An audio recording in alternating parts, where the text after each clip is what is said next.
వచనం చదువుతాను, జాగ్రత్తగా విందాం. పరిశుద్ధ గ్రంథం నుండి 50వ సంకీర్తన 6వ వచనం చదువుతాను, జాగ్రత్తగా విందాం. దేవుడు తానే న్యాయకర్త అయి ఉన్నాడు, ఆకాశము ఆయన నీతిని తెలియజేయుచున్నది. ఈ లేఖనాన్ని బట్టి చిన్న ప్రార్థన చేసుకుందాం నడిపింపు కోసం. ప్రేమ నమ్మకం కలిగిన మా తండ్రి, కృప కలిగిన దేవ, జీవం కలిగినటువంటి మా తండ్రి, నిత్యుడగు దేవ, పరిశుద్ధుడగు దేవ, నీకే స్తోత్రములయ. మా దేవుడు నీవే, మా రక్షకుడు నీవే, మా విమోచకుడు నీవే, సమస్తమును నా తండ్రి చూస్తున్న దేవుడు నీవే. ఇదిగో ప్రభా, ఈ యొక్క ఉపవాస ప్రార్థనలో దేవాన్ని దాసునైన నేను మరోసారి నీ పరిశుద్ధ సన్నిధిలో ప్రభా నీ లేఖనం చదివి ఉన్నానయ్యా.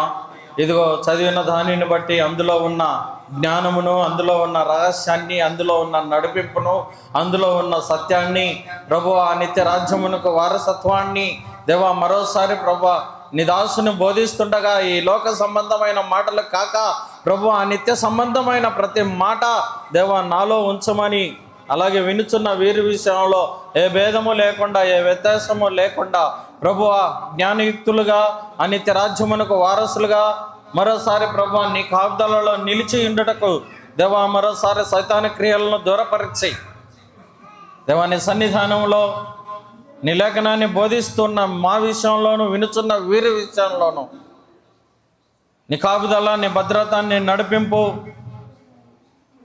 నీ వారసత్వంగా నిలిచి ఉండటకు మాకు సహాయం చేయగల తండ్రివని యేసు నామములో అడిగి వేడుకుంటున్నాను తండ్రి, ఆమెన్. అందరూ కూర్చుందాం. అన్నగారు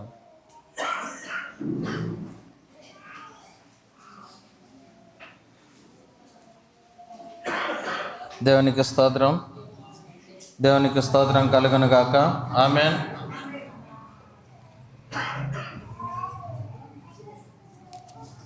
అర్సద్దమ్మా కొంచెం అర్సద్దమ్మా, దేవుని వాక్యం సరిగా ఉందాం. అర్సద్దమ్మా, దేవుని వాక్యం వినాలి మీరు. ఈరోజు అంశం దేని గురించి మనం మాట్లాడుతున్నామంటే, చదువుకున్న లేఖనాన్ని బట్టి గమనించినట్లయితే 50వ కీర్తన 6వ వాక్య భాగంలో ఉన్న సత్యాన్ని చూస్తే దేవుడే తానే న్యాయకర్త అయి ఉన్నాడు.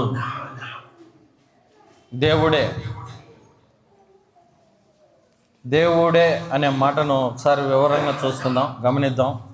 చాలామందికి దేవుడు అంటే అర్థం తెలుసా అండి?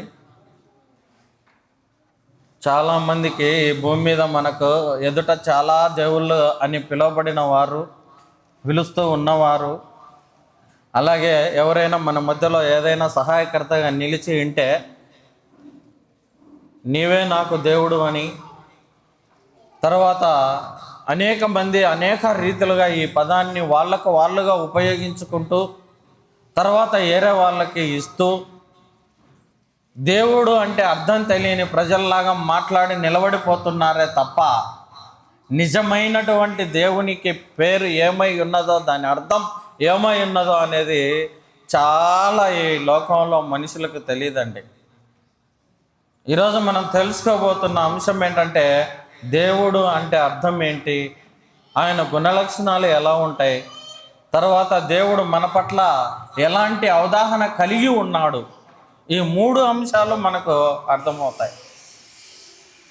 మొదటిసారిగా మనం గమనించినట్లయితే దేవుడు అంటే అర్థం ఏంటో తెలియాలి అంటే నిర్గమకాండము 22వ అధ్యాయము 9వ వచనం ఒకసారి చదువుదాం. నిర్గమకాండము 22వ అధ్యాయం 9వ వచనం చదవండి. మైక్ తీసుకోండి, మా చదివే వాళ్ళు ఎవరైనా మైక్ తీసుకోండి, మీరైనా ఎవరైనా. అన్నగారు నిర్గమకాండము 22వ అధ్యాయం 9వ వచనం త్వరగా మీరు చదవడం నాకు ఎంతో మేలు అవుతుంది. ప్రతి విధమైన ద్రోహమును గూర్చి, అనగా ఎద్దును గూర్చి, గాడిదను గూర్చి, గొర్రెను గూర్చి, బట్టను గూర్చి, పోయిన దానినొకడు చూచి ఇది నాదని చెప్పిన దాని గురించి ఆ ఇద్దరి వ్యాజ్యము దేవుని ఎదుట తేబడవలెను.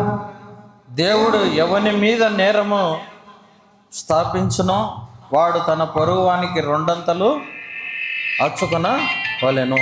ఇక్కడ చూడండి, చదివిన లేఖనాన్ని బట్టి మనం గమనించినట్లయితే ప్రతి విధమైన ద్రోహమును గూర్చియు, అనగా ఎద్దును గూర్చియు, గాడిదను గూర్చియు, గొర్రెను గూర్చియు, బట్టను గూర్చియు, ఇక్కడ రాయబడిన ఈ సందర్భాలన్నీ ఏంటి అంటే మనిషి జీవితంలో ఏదో ఒక విషయంలో మరి పోగొట్టుకోవడం కానీ, సంపాదించుకోవడం కానీ, లేదా ఇతరుల పట్ల ఏదైనా వాద్యము అంటే గొడవ పడడం కానీ, ఇవన్నీ సహజంగా జరుగుతూ ఉండేటి. గొడవలు కానీ, ప్రతి చిన్న విషయానికి మరి ఏదో ఒక సందర్భంలో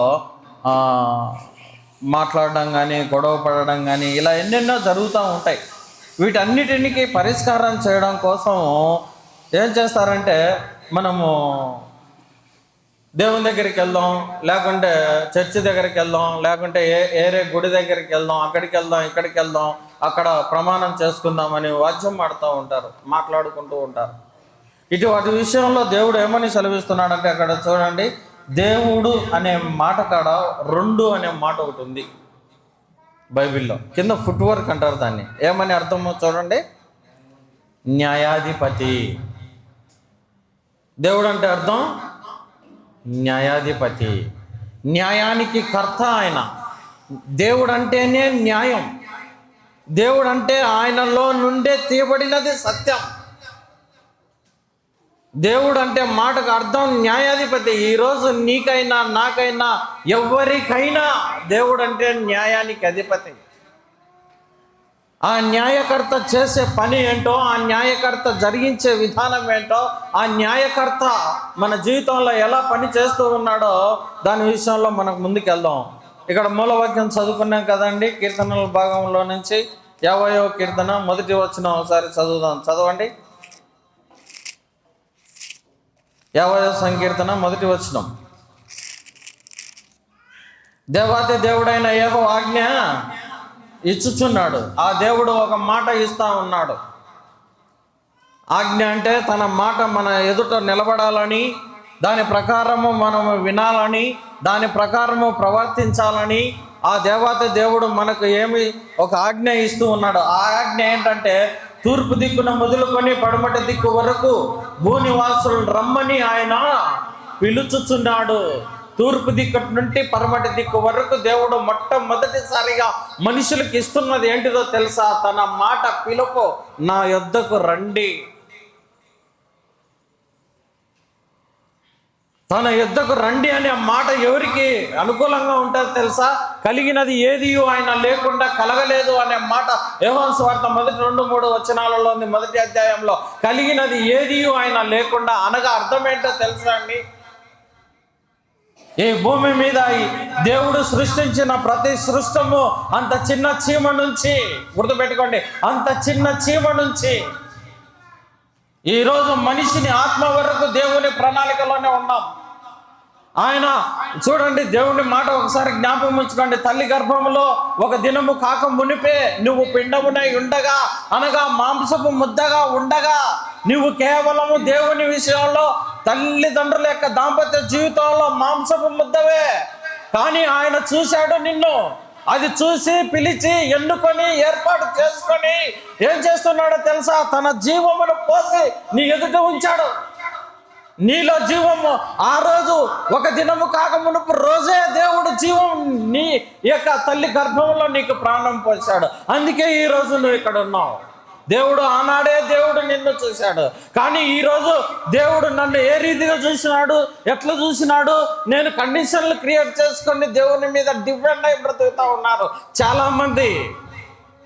ఏది న్యాయమో ఏది అన్యాయమో దేవునికి తెలుసు. ఏది కరెక్టో ఏది కరెక్ట్ కాదో దేవునికి తెలుసు. ఈరోజు దేవుడు ఇచ్చిన దానిని అనుభవిస్తూ దేవుడు నాకు ఏమి ఇస్తూ ఉన్నాడని మనుషులు నిలబడిపోతూ ఉన్నారు దేవుని ఎదుట. అది ఎంత మటుకు కరెక్టో మరి ఒకసారి ఆలోచన చేయండి. ఆ సృష్టికర్త తూర్పు దిక్కు నుండి పడమటి దిక్కు వరకు ఈ మధ్యలో సృష్టింపబడిన ప్రతి మనిషినికి జారీ చేస్తా ఉన్నాడు. ఏంటో తెలుసా? నా యొద్దకు రండి, నా యొద్దకు రండి. ఎవరు ఎంత మటుకు వస్తున్నారో, ఎవరు ఎంత మటుకు నిలుస్తున్నారో, ఆయన పిలుపుని ఎవరు ఎంత మటుకు వినుచున్నారో, ఎవరు ఎంత మటుకు వదిలిపెడుతున్నారో ఆ న్యాయకర్తకు తెలుసు, ఆ దేవునికి తెలుసు. అందుకే ఆయన అంటూ ఉన్నాడు, ఏమన్నా చూడండి, పరిపూర్ణ సౌందర్యము గల సీయోనులో నుండి దేవుడు ప్రకాశించుచున్నాడు. దేవుడు ఏర్పాటు చేసుకున్న సీయోను, నూతన యెరూషలేము, పరిశుద్ధ స్థలం, ఈ భూమి మీద నేనున్నాను అనే దానికి సాదృశ్యం. ఆకాశ మండలంలో మనకు కనిపించుకోకుండా దేవుడు నిత్యము ఉంటే మనకి ఎలా దేవుని పట్ల ఒక అవగాహన ఉంటుంది. అందుకే దేవుడు ఈ భూమి మీద తను ఏర్పాటు చేసుకున్న ఒక ప్రత్యేకమైన భూమి, వాగ్దానం చేయబడిన భూమిలో ఆయన నిత్యము నిలిచి నీ పట్ల కరుణ కలిగిన వాడై, నీ పట్ల ఒక అవగాహన కలిగిన వాడై ఆయన ప్రకాశిస్తూ ఉన్నాడు. ఎందుకో తెలుసా? నిన్ను జీవింపజేయడం కోసం. ఆ ప్రకాశం వరకే ఉండట్లే. ఇక్కడ చూడండి 3వ వచనంలో మన దేవుడు ఏం చేయుచున్నాడు? ఆయన మౌనంగా దేవుడు మౌనంగా ఉండడు. దేవుడు మౌనంగా ఉంటే ఈ భూమి ఇలా ఉండదు, ఈ ఆకాశం ఇలా ఉండదు, ఈ సూర్యచంద్ర నక్షత్రములు ఇలా ఉండవు, కలగజేసిన మనం కూడా ఇలా ఉండం ఆయన మౌనంగా ఉంటే. ఎందుకో తెలుసా? మనము ఎన్నిక లేని వారం. మన దేవునిలో శాపగ్రస్తులంగా నిలబడిన వాడం. ఎంతో ప్రేమగా నిన్ను ఏర్పాటు చేసుకుంటే ఆ ప్రేమను తునీకరించి దేవుని యొక్క వేలో మనం ఇలా అంటున్నాం, మనకు అక్కర్లేదులే అని. ఒక ఉద్యోగం వస్తే దేవుడు ఏం అవసరం? కాలర్ ఎగరేస్తా ఉన్నాం. డబ్బు ఉంటే ఏం అవసరం? ఇదిగో నేను కదా, నేను ఉంటే ఇది జరుగుతాయి, నేను లేకుంటే ఇది జరగమను అని ఎంతమంది ఏ రీతిగా దేవుని విషయంలో నిలబడుతున్నారో తెలుసా అండి? ధనమును చూసి, బలమును చూసి, యవ్వనమును చూసి ఈ మనుషులు దేవుణ్ణి లెక్కలేనితనంగా చేస్తూ ఉన్నారండి. దేవుణ్ణి లెక్కలేనితనంతో చేస్తూ ఉన్నారు. అట్టి వారి విషయంలో దేవుడు ఏమని సెలవిస్తున్నాడో తెలుసా? ఇదిగో ఇక్కడ రాయబడతా ఉంది మాట చూడండి. ఆయన తన ప్రజలకు న్యాయం తీర్చుటకై ఆయన తన ప్రజలకు న్యాయం తీర్చుటకై దేవుడు ప్రతి ఒక్కరి విషయంలోనూ న్యాయకర్త అయి ఉన్నాడు. ఈరోజు నా విషయంలో న్యాయకర్త ఉన్నాడు. ఈరోజు అయ్యగారి విషయంలో, ఇక్కడున్న రాజేష్ గారి విషయంలో, ఇక్కడున్న అందరి విషయంలో, మీ పేర్లు నాకు తెలియకపోవచ్చు కానీ అందరి విషయంలో దేవుడు న్యాయకర్త అయి ఉన్నాడు. ఎందుకో తెలుసా? ఈరోజు నువ్వు ఇక్కడ ఉండే ఉపవాస ప్రార్థన, ఈరోజు నువ్వు ఇక్కడ మోకరించిన ప్రార్థన, ఈరోజు దేవుని సన్నిధానంలో నువ్వు కార్చిన ప్రతి కన్నీటి పొట్టుకు దేవుడు ఆన్సర్ ఇవ్వబోతున్నాడు. ఎలానో తెలుసా? ఇక్కడ చూడండి, మనం చదువుదాం ఒక మాట. 56వ కీర్తన భాగం 8వ వచనం ఒకసారి చదువుదాం. 56వ కీర్తన 8వ వచనం చదవాలా? నా సంచారములు నీవు లెక్కించి ఉన్నావు, నా కన్నీళ్లు నీ బుడిలో నుంచబడి ఉన్నవి, అవి నీ కవనిలో కనబడును కదా. ఇక్కడ మరోసారి గమనించండి, నా సంచారములు నువ్వు లెక్కించి ఉన్నావు అంటే ఏంటిదో తెలుసా? నా సంచారం అంటే ఏంటిదో తెలుసా? 139వ కీర్తన చదవండి ఒకసారి. యెహోవా, నీవు నన్ను పరిశోధించి తెలుసుకొని ఉన్నావు. నేను కూర్చుండుట, నేను లేచుట నీకు తెలియను. నా తలంపులు పుట్టక మునిపే నీవు నా మనసును గ్రహించి ఉన్నావు. నా నడకను, నా పడకను నీవు పరిశీలనగా చేసి ఉన్నావు. నా చర్యలన్నిటినీ నీవు బాగుగా తెలుసుకొని ఉన్నావు. యెహోవా మాట నా నాలుకకు రాక మునిపే అది నీకు పూర్తిగా తెలిసి ఉన్నది. ఏమంట చూడండి, దేవుడు నేను కూర్చుండుట, నేను లేచుట నీకు తెలియను. నా సంచారములు నువ్వు లెక్కించి ఉన్నావు. చిన్న బిడ్డలు ఏ విషయంలో ఏ రీతిగా నిలబడి ఉన్నారో తల్లిదండ్రులకు ఖచ్చితంగా తెలుస్తుంది. బిడ్డలు తల్లిదండ్రుల విషయంలో దాటిపోయినారంటే ఏమంటే మొదటి మాట ఏంటో తెలుసా?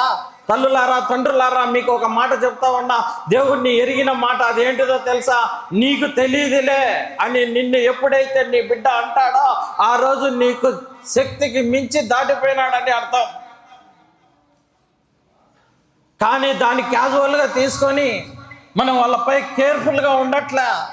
నీకు తెలియనిది నాకు తెలుసులే అని వాళ్ళు అనినప్పుడు మనం ఎలా రియాక్ట్ అవుతున్నామో తెలుసా? నా బిడ్డ నాకంటే గొప్ప తెలివైన వాడు అయిపోయాడే.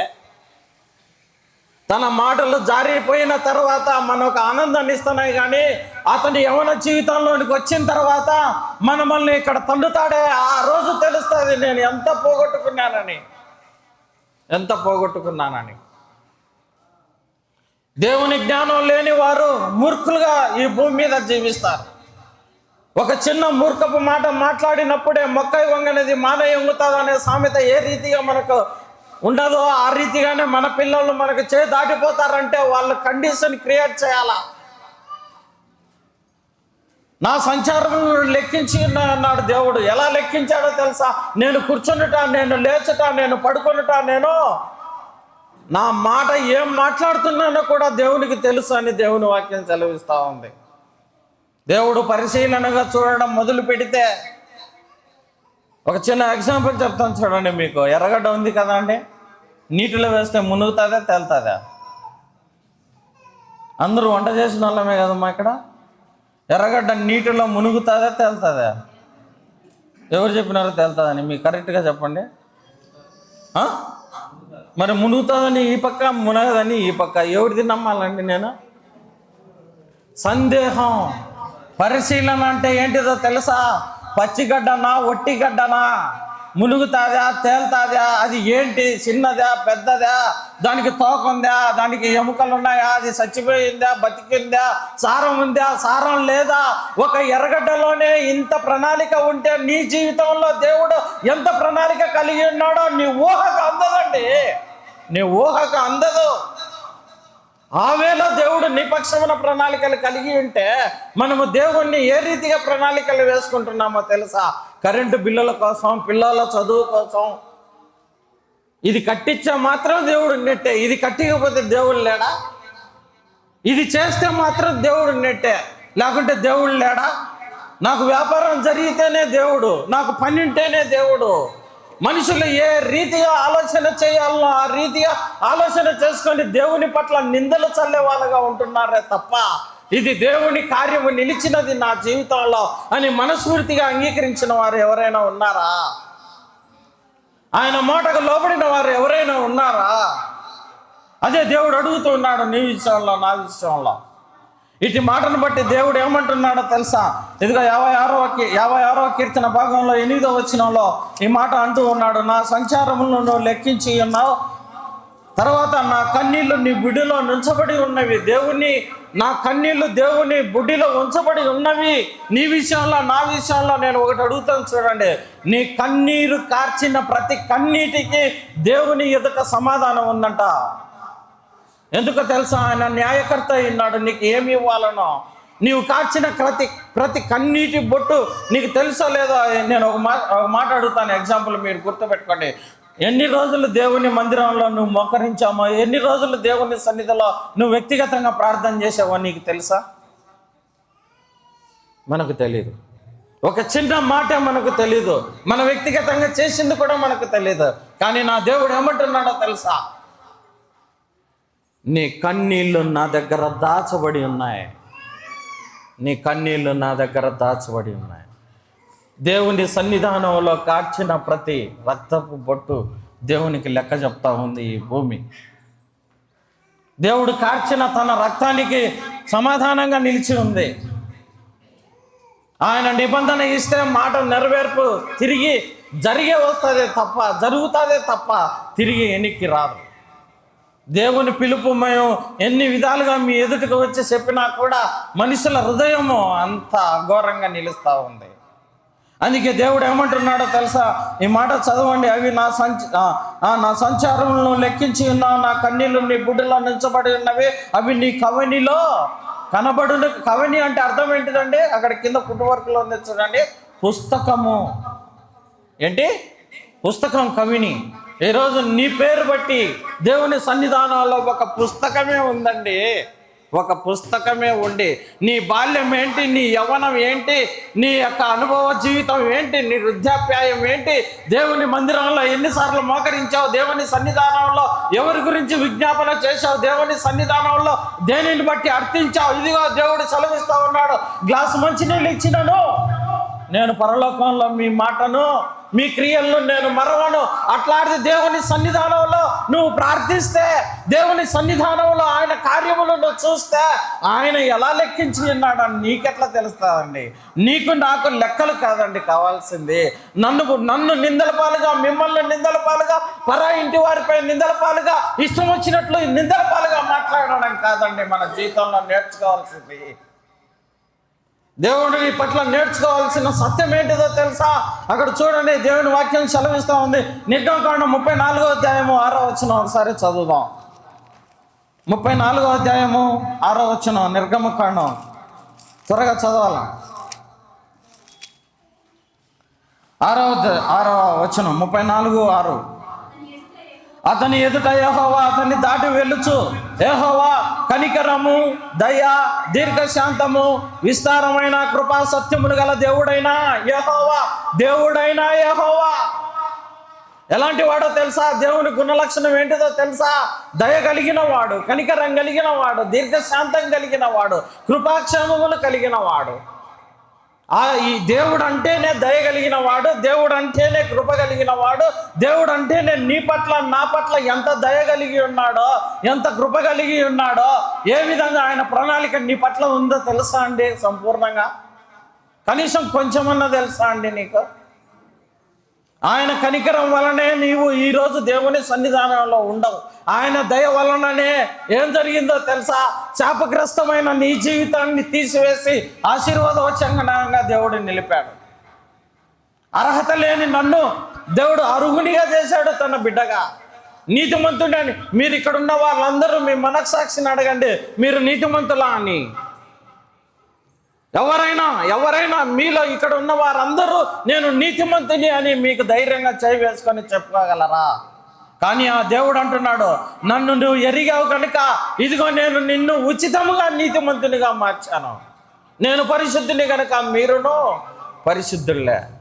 దేవుణ్ణి ఎరిగిన వారందరూ నీవుగా ఒక సర్టిఫికెట్ సంపాదించుకోవాలా. నీవుగా దేవుణ్ణి ఎరిగి ఇదిగో నేను నీతిమంతుని, లోక మాలిన్యం, లోక తలంపు, లోక ఆశ, ఈ లోకంలో ఉన్నది ఏది నాకు అక్కర్లేదనే మాట నీ జీవితానికి సంపూర్ణంగా రావాలి.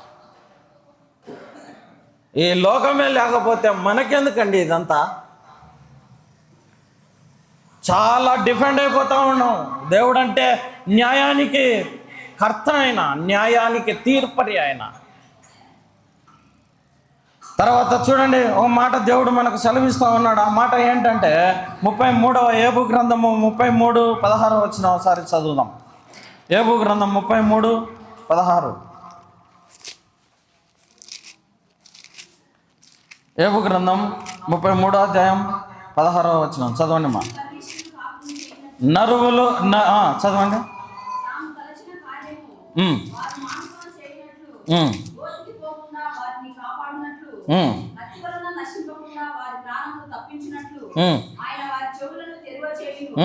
వారి కొరకు ఉపదేశము, దేవునికి స్తోత్రం కలుగును గాక. మనుషుల కోసము దేవుని యొక్క ఉపదేశము సిద్ధపరుస్తా ఉన్నాడు. ఈరోజు దేవుని వాక్యం వినుచున్నాము అంటే దానికి అర్థం ఏంటిదో తెలుసా? ఇదిగో అక్కడ రాయబడిన 16వ వచనంలో, నరులు గర్విష్ఠులు కాకుండా చేయడం కోసం. నరుల్లో ఉన్న మనవత్వం ఎలాంటిదో తెలుసా? ప్రతి విషయంలోనూ గర్వంగానే ఉండడమే. తినే విషయంలో గర్వమే, మాట్లాడుకునే విషయంలో గర్వమే, ఎక్కడ కూర్చున్నా గర్వమే, ఎక్కడ మాట్లాడినా గర్వమే. దేవుడు చెప్పిన మాట ఏంటండి? నిన్ను వల్లే నీ పొరుగు వారిని ప్రేమించి వీలైతే సాధ్యమైనంత వరకు నిన్ను నీవు తగ్గించుకొని బ్రతుకు అని దేవుడు చెప్తా ఉంటే, వీళ్ళ దగ్గర కూర్చున్నా, వాళ్ళ దగ్గర కూర్చోవాలన్నా, ఏడు కూర్చోవాలన్నా, ఆడు కూర్చోవాలన్నా, ఎక్కడ కూర్చోవాలా, నాకు పేరేది, నాకు ఘనమేది, నా హోదా ఏంటి, నా స్టేటస్ ఏంటి, నా చర్చి ఎంత, నా గొప్పతనం ఎంత, నేనెంత, నా వారు ఎవరు అని దేవుడు సెలవిస్తా ఉన్నాను. అడిగితే ఎవరు వాళ్ళ వారు? గర్విష్ఠ అణచివేయాల. దేవుణ్ణి ఎరిగిన వాడు న్యాయకర్త నాకున్నాడని నీ హృదయంలో ఎరిగితే, తెలుసుకొని ఉంటే ఎలా ఉంటావో తెలుసా? తన పాదములను కడగటానికి కూడా నువ్వు సంశయపడవు. దేవుడు అదే కదండి నేర్పించింది బైబిల్లో. వీలైతే సాధ్యమైతే నీ సహోదరుని పాదములు కడుగు అన్నాడు. ఇక్కడ మీకు మీరుగా పాదాలు కడగడం ఎప్పుడైనా తెలుసా అండి మీకు? ఏ రోజైనా తన పాదాలు, అయ్యో నేను తప్పుగా మాట్లాడాను, ఇదిగో నన్ను క్షమించని మీరు ఎప్పుడైనా పాదాలు పట్టుకున్నారా? పట్టుకుంటే చూడండి, మీకు శత్రువులు మిత్రులు అవుతారు. మనలో గర్వం. అదే దేవుడు ఏమంటున్నాడో తెలుసా? నరుల గర్విష్టమును అణచివేయడం కోసం నేను ఉపదేశమును సిద్ధపాటు చేస్తా ఉన్నా. అదే ఇంకొక మాట ఉంది, చదవండి అక్కడ. తాము తలంచిన కార్యములు వారు మానుకొన చేయనట్లు, గోతికి పోకుండా వారిని కాపాడినట్లు, తన స్వయం సంపాదనతోనూ తన స్వయం ఆలోచనతోనూ చేసే ప్రతి కార్యము దేవునికి ఇష్టంలే. అలా చేసే వాళ్ళందరినీ దేవుడు ఏం చేస్తున్నాడో తెలుసా? గోతికి పెడతా ఉన్నాడు. ఈ భూమి మీద జీవనోపాధి కోసం ఉద్యోగం చేయడం తప్పులే, ఈ భూమి మీద వ్యాపారం చేయడం తప్పులే. తన కార్యములు మించి అంటే అర్థం ఏంటిదో తెలుసా? పెద్ద ఆయన ఒక మాట అన్నాడు, ఒక సామెత, అది చెప్పకూడదు దేవుని మందిరంలో, కాకపోతే తెగించి చెప్తా ఉన్నాం, మీరు నా కుటుంబం అని. తన పేదరికాన్ని బట్టి, నేను పనికి పోయి వచ్చిన తర్వాత ఇంట్లో పచ్చికారము అన్నము చేసి పెట్టుబా, నేను వచ్చి తింటా అన్నాడంట. వచ్చేదానికి మంచి బిర్యానీ చేసి, మంచి వాటర్ బాటిల్ పెట్టి, తనకు మందు పెట్టి అన్నీ పెట్టిందంట. తిని తుడుచుకొని వెళ్ళిపోయినాడంట. అవి ఎలా వచ్చినాయని అడగలేదు, ఎలా వచ్చిందో తనకు తెలుసు. అర్థమైందా? పరిమితి మించి చేసేది ద్రోహం. పరిమితి మించి చేసేది ద్రోహం. ద్రోహులు దేవుని విషయంలో దేవుని రాజ్యానికి హక్కువారు కాదు.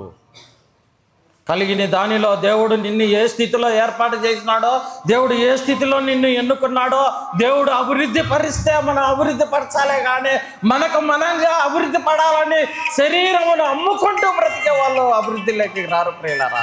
అట్టి కార్యములు దేవునికి హేయము. అట్టి కార్యములు దేవునికి హేయము. అందుకే దేవుడు తన ప్రజల పట్ల ఎలాంటి కలిగి ఉన్నాడో తెలుసా? తన ప్రజల పట్ల దేవుడు ఏ వ్యక్తి జీవితంలో ఏ రీతిగా మాట్లాడుతున్నాడో తెలుసా? అక్కడ చూడండి, కత్తి వలన నశింపకుండా వారి ప్రాణమును తప్పించినట్లు ఆయన వారి చెవులను తెరవజేయును, వారి కొరకు ఉపదేశము సిద్ధపరచును. ఈరోజు ఇక్కడున్న మీ అందరికీ దేవుడు హెచ్చరికగా తన మాట చదివిస్తున్నాడు. అట్టి మాట ఏంటిదో తెలుసా? అక్కడ చదవండి, 23వ వచనం చదువుమా. 23వ వచనం చదవండి. నరులకు యుక్తమైనది ఏదో దానిని వారికి తెలియజేయుటకు వేలాది దూతలలో గనుడకు ఒకడు వానికి మధ్య వర్తి అయి ఉండిన ఎడల.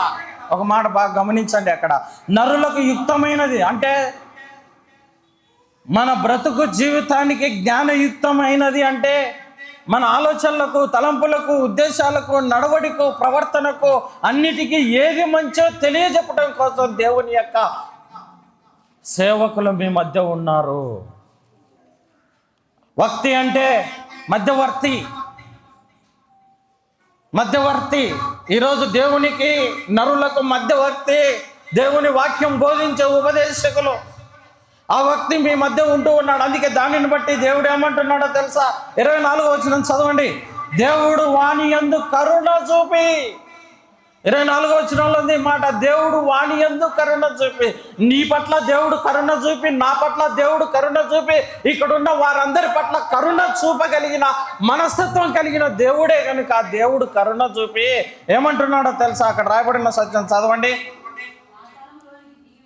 పాతాళంలోనికి దిగి వెళ్లకుండా వారిని విడిపించును, ప్రాయచిత్తము నాకు దొరికినని సెలవిచ్చను. అప్పుడు వాని మాంసము బాలుని మాంసము కన్నా ఆరోగ్యంగా ఉండను, వానికి తన చిన్ననాటి స్థితిని తిరిగి దేవుడిస్తాడు.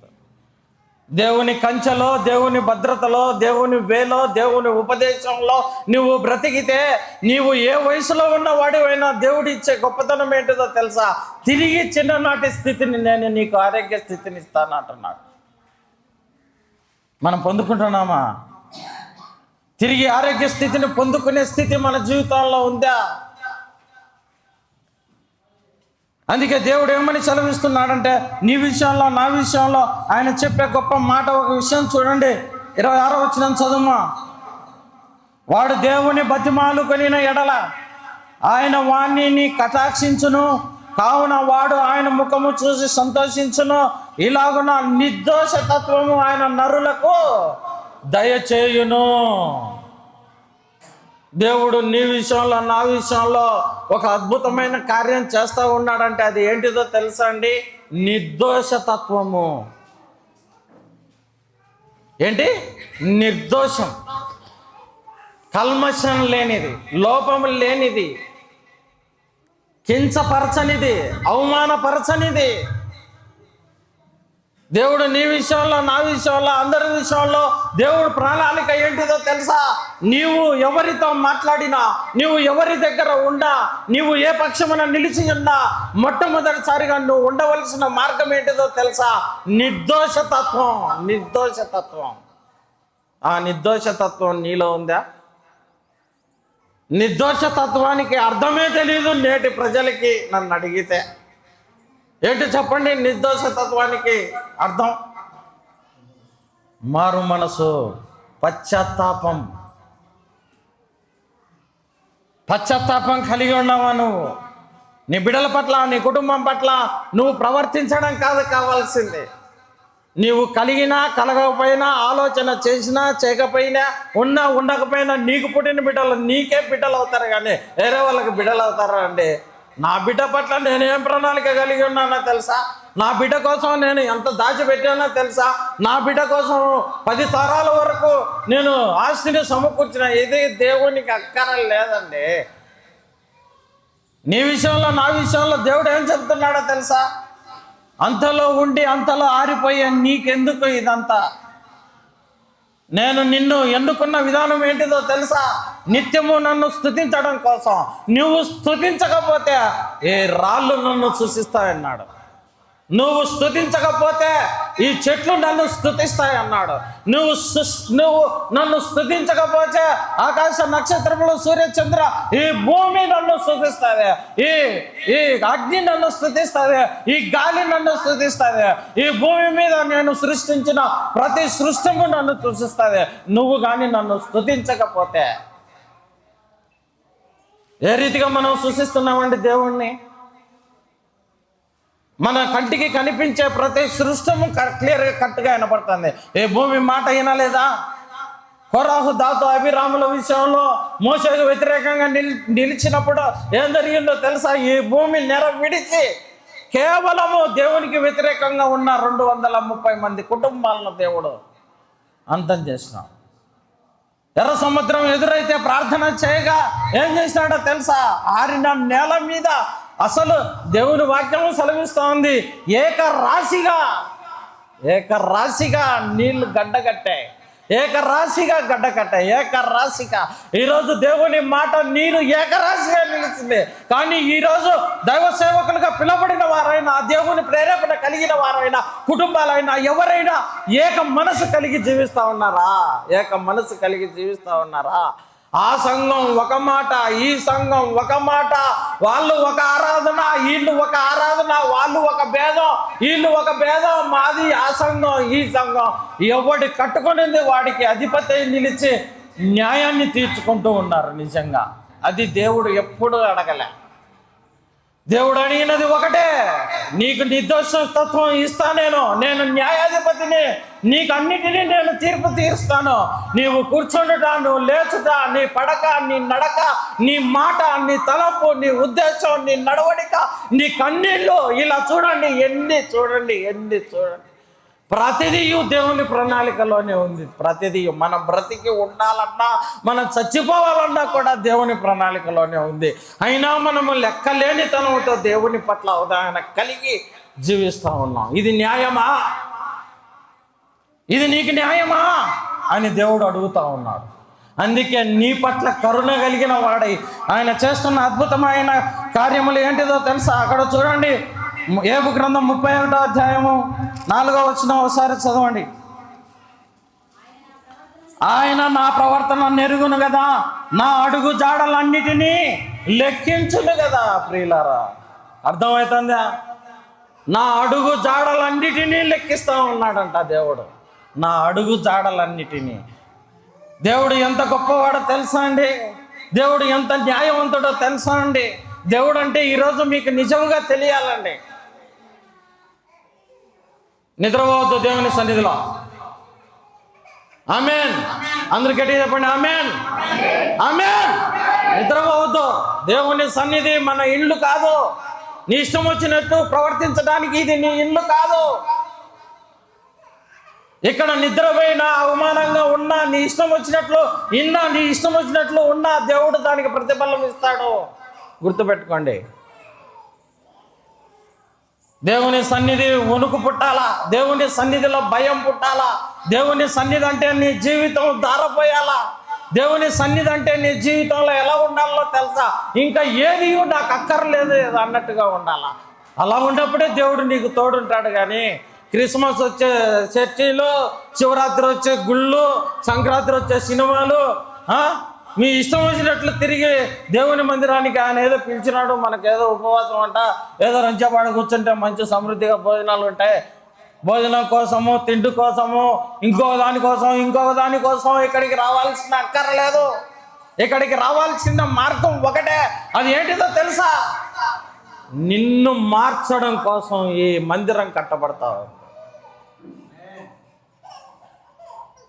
నిన్ను మార్చడం కోసం, నీ బ్రతుకును మార్పు కోసం. అందుకే దేవుడు ఏమని సెలవిస్తున్నాడో ఒకసారి చూడండి. మనం గట్టిగా ఆలోచన చేద్దాం. కీర్తనల భాగం 44:21 ఒకసారి చదువుదాం. 44వ సంకీర్తన 21వ వచనం.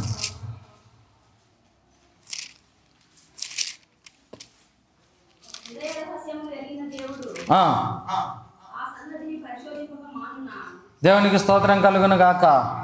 ఏంటి? హృదయ రహస్యములు ఎరిగిన దేవుడు ఆ సంగతిని పరిశోధింపక.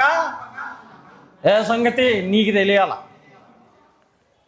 దేని విషయంలో నువ్వు ఇక్కడ కూర్చున్నావో, దేని విషయంలో నువ్వు మొదలుపడుతున్నావో, దేని విషయంలో దేవుణ్ణి అడుగుతున్నావో, దేని విషయంలో నువ్వు అడుగుతున్నావు, దేవుడు దాన్ని మరచునా? ఏమ్మా, దేవుడు దాన్ని మరచునా?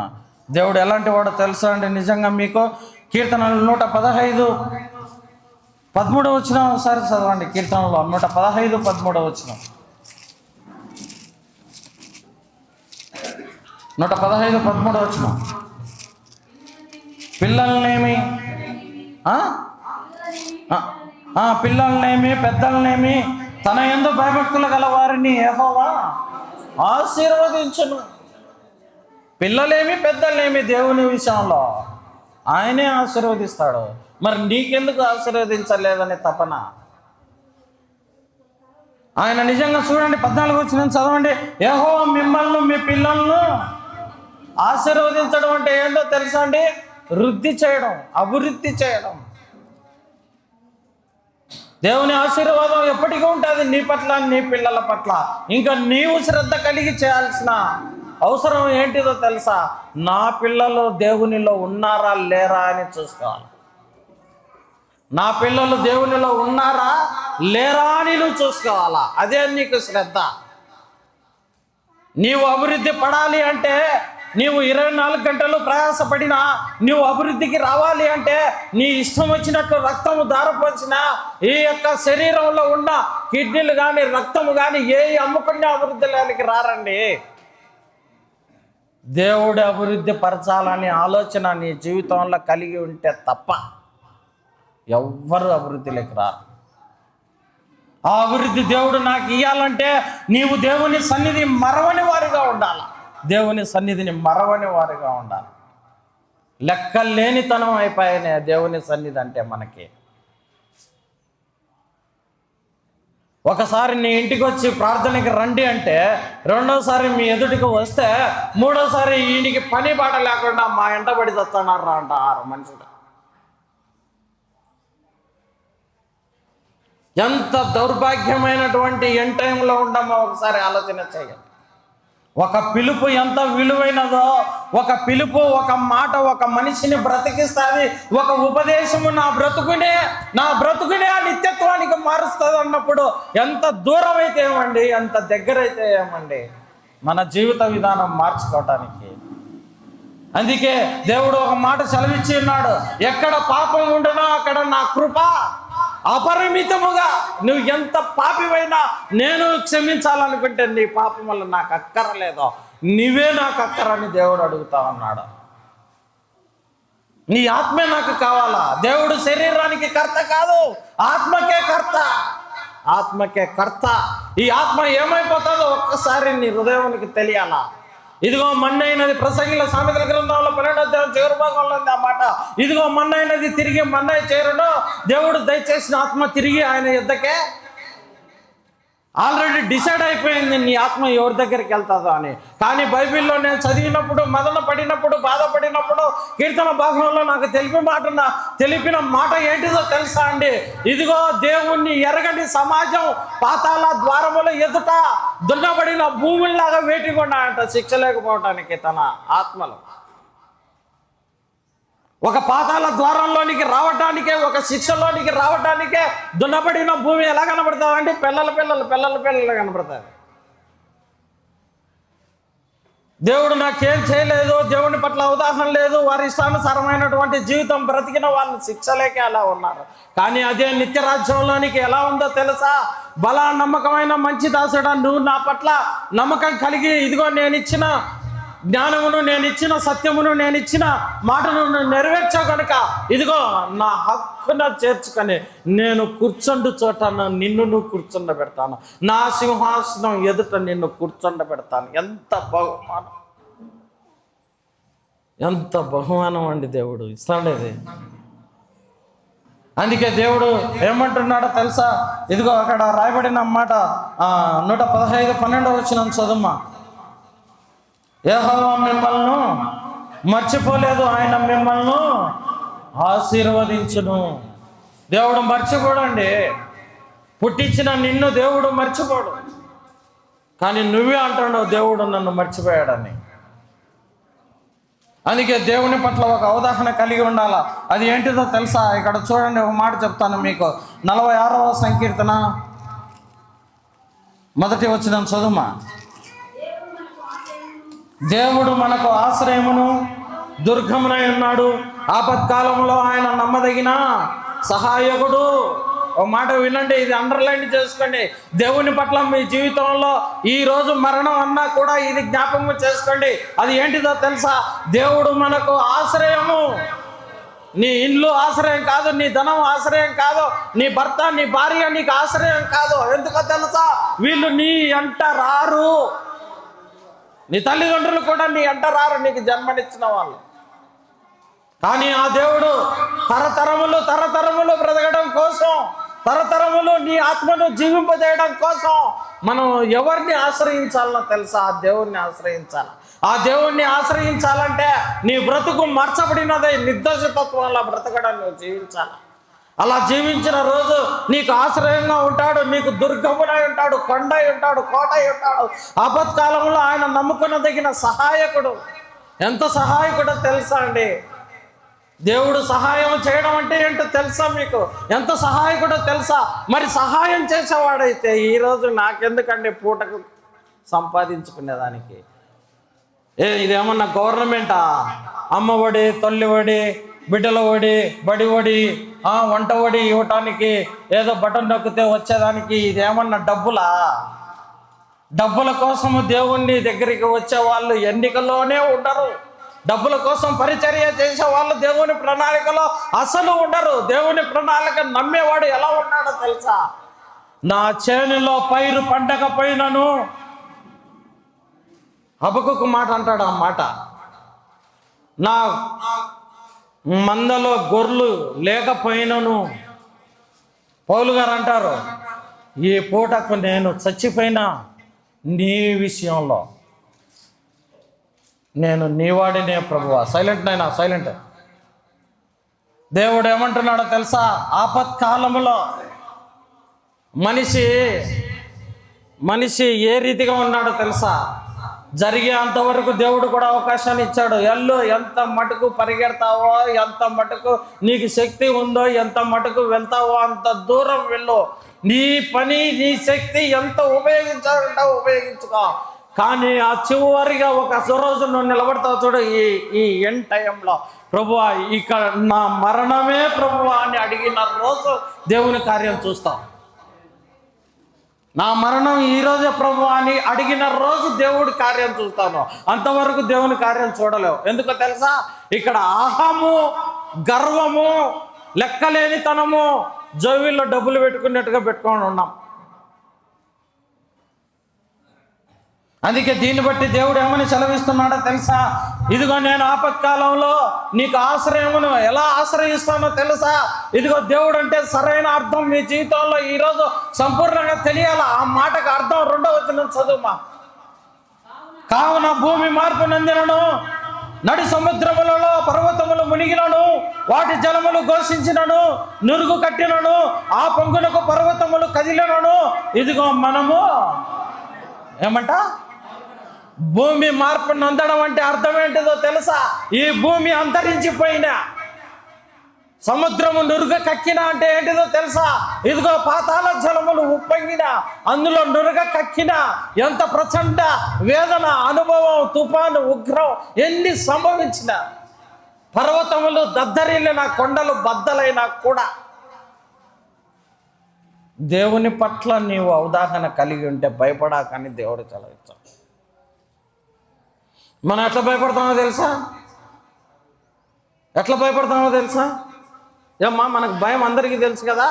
మన కళ్ళకు కనబడితే మాత్రమే భయపడతాం. ఏమ్మా, మన కంటికి కనబడితేనే భయపడతాం. దేవుడు అనేవాడంటే ఏది ఇప్పుడు చూడమను, దేవుడు అంటే మా మీద అగ్ని కురిపించమను. అవును, దేవుడు ఒక మాట చెప్పాడు కదండి. ఆ మాట ఏంటిదో తెలుసా? నీవు నిజంగా విశ్వాసం అయితే ఈ కొండను అట్లా జరుగంటే జరుగుతుందంట. ఈ పులివెందుల పాస్టర్లు అందరూ కొండ దగ్గరికి పోయి ప్రార్థన చేస్తాం, జరుగుతుందా? అంటే దేవునికి శక్తి లేదా? అంటే దేవునికి మాట లేదా? ఏంటి తెలుసా? దాని అర్థం తెలియాలా. దేవుని మాట ఎంత అర్థమో నీకు తెలియాలా. ఆ దేవుడు నేను నీకు సహాయకర్తగా నిలిచిన రోజు, నేను సృష్టించిన ఈ సృష్టము నా ఎదుట ఉండదు. ఇదిగో నీ నిమిత్తము, ఇదిగో దేవుడు ఆజ్ఞ ఇచ్చినాడు. పరలోకంలో నువ్వు ఈ భూమి మీద ఏది బంధిస్తావో పరలోకంలో నేను బంధిస్తాను. ఈ భూమి మీద నువ్వు దేన్ని ఇప్పుతావో నేను దానిని ఆడ ఇప్పుతాను. నీవు ఇక్కడ ఏది కోరుకుంటావో ఆకాశపు వాకిళ్ళను పట్టజాలనంత విస్తారంగా నేను నీకు ఆశీర్వాదాన్ని ఇస్తాను. ఆ వేళ ఉండాల మనం. బ్రతికినంత కాలము, చేస్తున్నంత కాలము, ఉన్నంత కాలము ఎంతిచ్చావు, ఎంతిచ్చావు, ఎంతిచ్చావు, ఏం తెచ్చావు, ఎంతిచ్చావు, ఏం తెచ్చావు, ఎంతిచ్చావు, ఏం తెచ్చావు. ఇంకా ఏదైనా ఇచ్చి ఏదన్నా ఉంటే వాళ్ళకి ఇంత ఇచ్చినా వీళ్ళకి ఇంత ఇచ్చినా, వాళ్ళకి అంత ఇచ్చినా వీళ్ళకి ఇంత ఇచ్చినా, ఎంత ఇచ్చినా నీ దగ్గర ఎంత ఉందో. సమయం అయింది, ఓ 10 నిమిషాలు. ఎంత ఇచ్చినా దేవుని దగ్గర లెక్క ఉంది. చూడండి, ఈరోజు దేవుని పట్ల 2 మాటలు చెప్పి మనం ముగించుకుందాం. విషయం ఏంటంటే,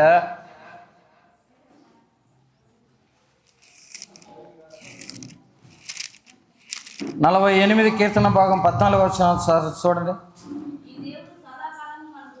ఈ దేవుడు సదాకాలము మనకు దేవుడై ఉన్నాడు, మరణం వరకు ఆయన మనల్ని.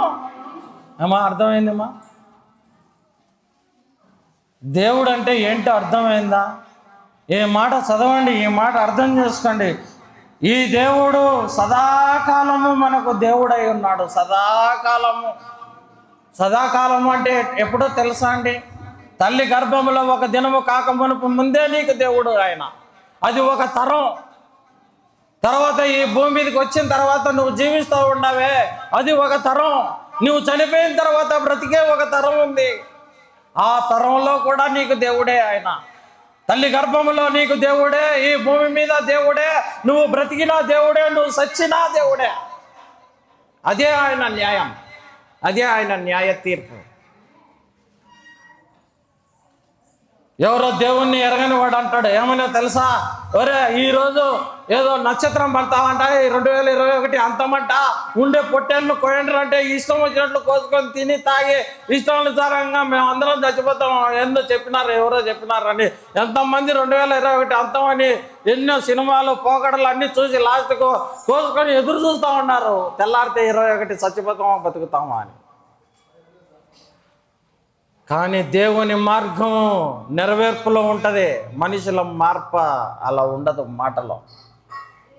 కానీ ఆ దేవుడు నీ పట్ల నా పట్ల ఆయన చేస్తున్న విధానం ఏంటో ఒకసారి గమనించండి. 62వ కీర్తన 8వ వచనం ఒకసారి చదవండి.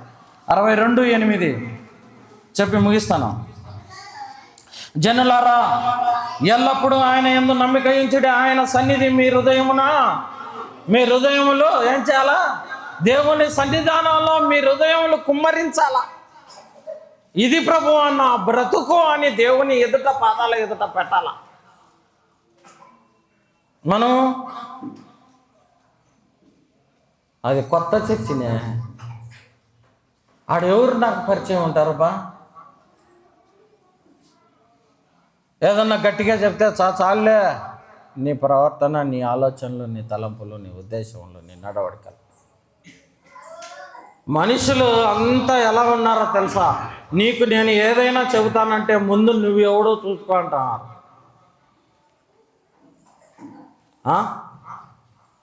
న్యాయమేనా? ఎవరిని ఏ రీతిగా చూసుకోవాలనో దేవునికి తెలుసు, ఎవరిని ఏ రీతిగా నడిపించాలనో దేవునికి తెలుసు, ఎవరిని ఏ స్థితిలో నిలబెట్టాలనో కూడా దేవునికి తెలుసు. ఈరోజు నువ్వు చెబితే నేను తప్పు చేయకుండా అంటానా, నేను చెబితే మీరు తప్పు చేయకోకుండా అంటారా? చెప్పండి. నా దేవుడు మీ హృదయంలో కొలువై ఉంటే తప్పు చేయరు. నా దేవుణ్ణి అంగీకరిస్తే మీ హృదయంలో నిర్దోషతత్వంతో నిలబడతాయి. ఆయన నీ కోసం కరుణ చూపిన ఆ కరుణ నీవు జ్ఞాపకం ఉంచుకుంటే నువ్వు భయానికి వణికిపోతావు. అంతేగాని చెప్పిన మాటను బట్టి లోబడేవాడు ఈ లోకంలో ఎవడైనా ఉన్నాడా? అందుకే దేవుడు ఏమంటున్నాడో తెలుసా, అక్కడ చూడండి 62:12 వచనం చదువుమా. ప్రభువా, మనుషులందరికీ వారి వారి క్రియలు చొప్పున నీవే ప్రతిఫలం ఇచ్చుచున్నావు, కాగా కృప చూపుట నీ విధి. అర్థమైందా అండి? కృప చూపుట నీ విధి. మనుషులందరి పట్ల వారి వారి క్రియలను బట్టి ప్రతిఫలం ఇచ్చే దేవుడు. ఏ కార్యము, ఏ విషయము, ఏ తలంపు, ఏ ఉద్దేశము, ఏ నడవడిక, ఏ ప్రవర్తన, ఏ మాట, ఏది నువ్వు అనుకున్నావో అన్నిటికీ కూడా దేవుడు ఏం చేస్తున్నాడో తెలుసా?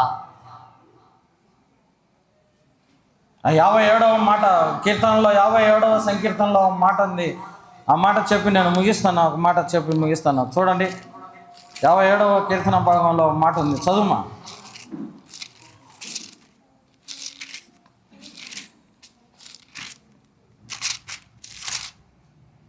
నన్ను కరుణింపము దేవా, నన్ను కరుణింపము, నేను నీ శరణు వచ్చి ఉన్నాను.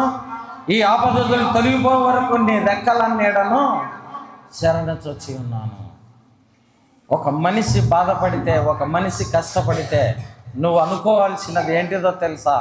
నీ రెక్కల నీడ కింద నేను జీవిస్తున్నాను ప్రభువా. తన రెక్కల నీడ కింద అంటే అర్థం ఏంటిదో తెలుసా?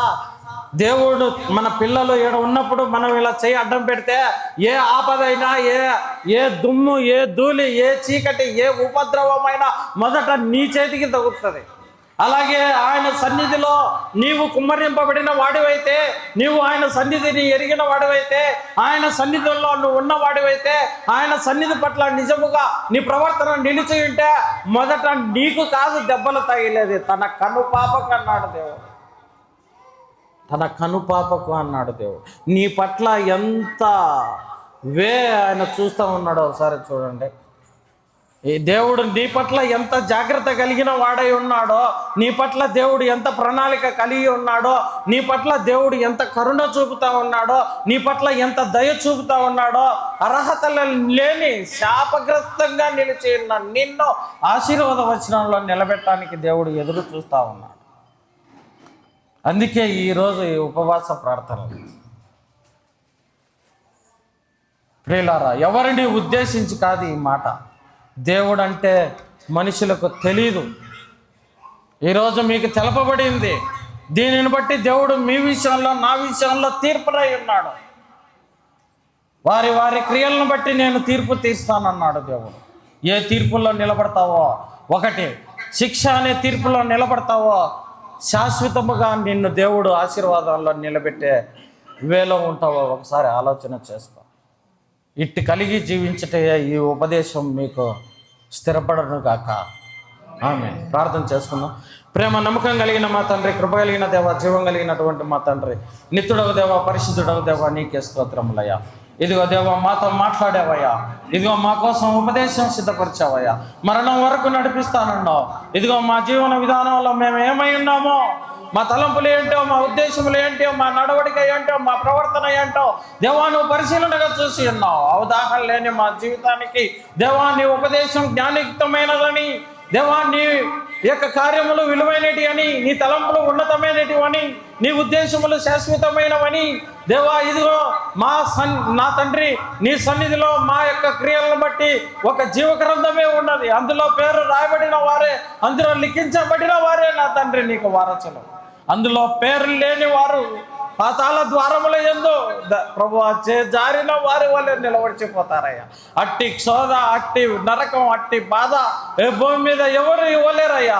దేవా ఇదిగో నా తండ్రి, నరులారా తిరిగి రండని నీ పిలుపు ప్రభువా తూర్పు నుండి పడమటి వరకు పిలుస్తా ఉన్నావు. దేవా ఇదిగో ఎవరు ఇని ఉన్నారో, ఎవరు అంటు కట్టబడ్డారో, ఎవరు నెరవేర్పులో నిలిచి ఉన్నారో అది నీకు మాత్రమే తెలియనని నేను ఆశిస్తున్నానయ్యా. ఇదిగో ఇట్టి ఉపదేశము నా తండ్రి నీ బిడ్డలకు స్థిరపరిచాం. చిత్తమైతే, నీ చిత్తమైతే మమ్మల్ని మరొకసారి నీ సన్నిధిలో కనిపించుటకు సహాయం చేయగల తండ్రి వాడి దేవా, మా బ్రతుకు దినములన్నీ నీ రెక్కల కీడ కింద దేవా మమ్మల్ని బ్రతికించగల తండ్రి వాడిని యేసు నామములో అడిగి వేడుకుంటున్నానయ్యా. ఆమేన్, ఆమేన్, ఆమేన్. Thank you.